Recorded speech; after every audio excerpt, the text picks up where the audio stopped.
आप लोग अपनी स्क्रीन के सामने एक फ़ोटो देख रहे होंगे और आप सभी लोगों ने इनका नाम सुना होगा।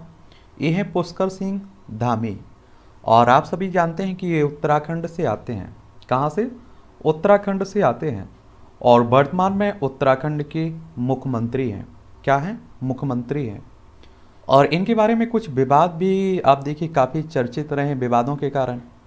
और आप देखिए अपने मुख्यमंत्री पद को लेकर भी आप देखेंगे ये विवाद में रहे हैं। हुआ ऐसा, कैसा हुआ?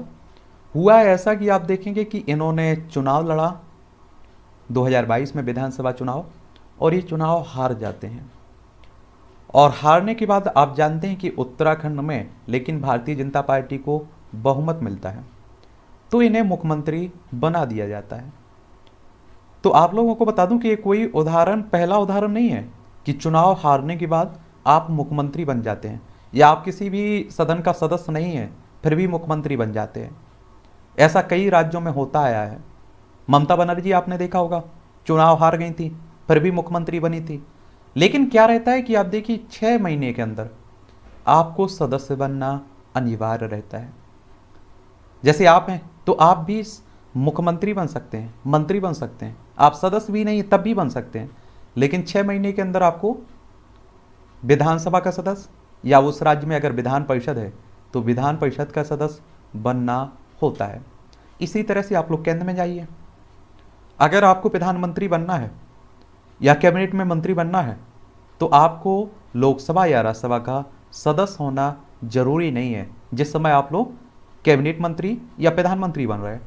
लेकिन मंत्री या प्रधानमंत्री बनने के बाद 6 महीने के अंदर आपको लोकसभा या राज्यसभा से सदस्य बनना होता है। तो आपने देखा है कि इन्होंने उपचुनाव लड़ा, उस उपचुनाव को जीता भी इन्होंने। तो इनके बारे में एक सामान्य जानकारी देख लेते हैं हम लोग। तो आप लोग देख लीजिए, इनकी पिक्चर आप लोग स्क्रीन पर देख भी रहे हैं। देखिए ये मोदी साहब हैं और अमित शाह साहब हैं, ये योगी आदित्यनाथ हैं जो उत्तर प्रदेश के मुख्यमंत्री हैं। और आप देखेंगे पुष्कर सिंह धामी की ये परिवार है। क्या है? परिवार है। इनकी पत्नी, इनके दोनों बेटे, इनकी माँ। इनका संबंध उत्तराखंड से है। और आप सभी जानते हैं उत्तर प्रदेश से अलग करके उत्तराखंड एक नया राज्य बनाया गया था। क्या? उत्तराखंड एक राज्य बनाया गया था। इसकी राजधानी अगर आप लोग देखें तो देहरादून है। और 9 नवंबर सन 2000 में इसे राज्य बनाया गया था। और विधानसभा में यहाँ 70 सीटें हैं, राज्यसभा में 3 सीटें हैं, लोकसभा में 5 सीटें हैं। कितनी? 5 सीटें हैं। इसकी अंतर्राष्ट्रीय सीमा आप देखिए चाइना से भी लग रही है और नेपाल से भी लगती है। चाइना नेपाल से लगती है। ये हैं पुष्कर सिंह धामी। कौन? पुष्कर सिंह धामी। तो इनका नाम पुष्कर सिंह धामी है। और इनका जन्म आप देखेंगे 16 सितंबर 1975 में कनाली छीना, पिथौरागढ़, उत्तराखंड में होता है। और जिस समय इनका जन्म हुआ था उस समय उत्तराखंड उत्तर प्रदेश का हिस्सा हुआ करता था। इनके पिता का नाम शेर सिंह धामी जो एक पूर्व सैनिक थे, और इनकी माता का नाम बिस्ना देवी। क्या? बिस्ना देवी। इनकी पत्नी का बात नाम कहें तो गीता धामी इनकी पत्नी का नाम। इनके 2 बच्चे हैं, दिवाकर और प्रभाकर इनके बच्चों का नाम है। अगर हम लोग इनकी शिक्षा की बात करें तो लखनऊ विश्वविद्यालय, लखनऊ से इन्होंने शिक्षा ली हुई है। और लखनऊ विश्वविद्यालय से कानून में स्नातक किया हुआ है। तो कानून एक तरह से आप कहिए वकील भी है। और व्यवसाय की बात करें तो आप सभी जानते हैं भारतीय राजनेता हैं और भारतीय जनता पार्टी से जुड़े हुए हैं। और बीजेपी जिसे आप लोग कह देते हैं, क्या कह देते हैं? भाजपा, बीजेपी कह देते हैं। ये 1980 में इस पार्टी की स्थापना हुई थी। अगर हम लोग पुष्कर सिंह धामी की राजनीतिक यात्रा की बात करें तो 1999 तक अखिल भारतीय विद्यार्थी परिषद एबीपी के सदस्य रहे हैं। और आप देखिए कि बीजेपी की एक शाखा ही कह लीजिए आप लोगों से, छात्र राजनीति में करती रहती है। वह भारतीय जनता युवा मोर्चा उत्तराखंड के प्रमुख के तौर पर 2008 में तक काम करते रहे। वह खटीमा विधानसभा के क्षेत्र से 2 बार विधायक भी बने पहले। फिर आप देखेंगे जुलाई 2021 में तीरथ सिंह रावत के मुख्यमंत्री पद से इस्तीफा देने के बाद उन्हें उत्तराखंड के 10वें मुख्यमंत्री के रूप में नियुक्त किया गया। और 4 जुलाई 2021 को उन्होंने मुख्यमंत्री पद की शपथ ली थी। और उसके बाद आप जानते हैं कि मार्च 2022 में ये दूसरी बार मुख्यमंत्री बने, क्योंकि 2022 में उत्तराखंड में आपके चुनाव हुए थे। क्या हुए थे? चुनाव हुए थे।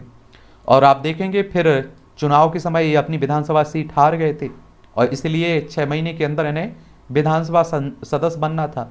इसलिए आप देखेंगे चंपावत से सीट खाली करवाई गई और इन्होंने से यहाँ से उन्होंने उपचुनाव लड़ा चंपावत विधानसभा क्षेत्र से और इन्होंने जीत हासिल की। आगे आप देखेंगे मुख्यमंत्री बने रहेंगे।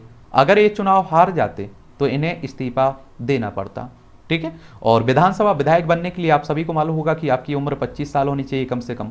और विधायक का चुनाव, एमएलए का चुनाव डायरेक्ट जनता के द्वारा होता है। आपकी उम्र भी 18 साल हो चुकी होगी तो आप लोग भी वोट डालने जाते होंगे। इनसे जुड़े हुए कुछ विवाद भी हैं, इन विवादों को देख लीजिए। पुष्कर सिंह धामी जब उत्तराखंड के मुख्यमंत्री के रूप में शपथ लेने की तैयारी कर रहे थे तब उनका एक पुराना ट्वीट इंटरनेट पर तेजी से वायरल हो रहा था। ट्वीट में भारत के नक्शे की एक तस्वीर शामिल थी जो भगवा रंग से में खींची गई थी और साथ में कई पड़ोसी देशों को भी कवर किया गया था। कई राजनेताओं और ट्विटर यूजर्स ने नक्शे में खामियां गिनाना शुरू कर दिया और भारत और पड़ोसी देशों के नक्शे पर अखंड भारत लिखा हुआ था और नक्शे के बीच में भारत माता की तस्वीर थी और उस पर कैप्शन में लिखा था कि अखंड भारत हर राष्ट्रभक्त की इच्छा। जहां कई लोगों ने इस ट्वीट का समर्थन भी किया था, वहीं एक पूर्व आईएएस अधिकारी जवाहर सरकार ने उनकी नियुक्ति का विरोध भी किया था और कहा था कि भाजपा को पुष्कर को विदेश मंत्री के रूप में चुनना चाहिए ताकि वह देश को तीसरे विश्व युद्ध की ओर ले जा सके।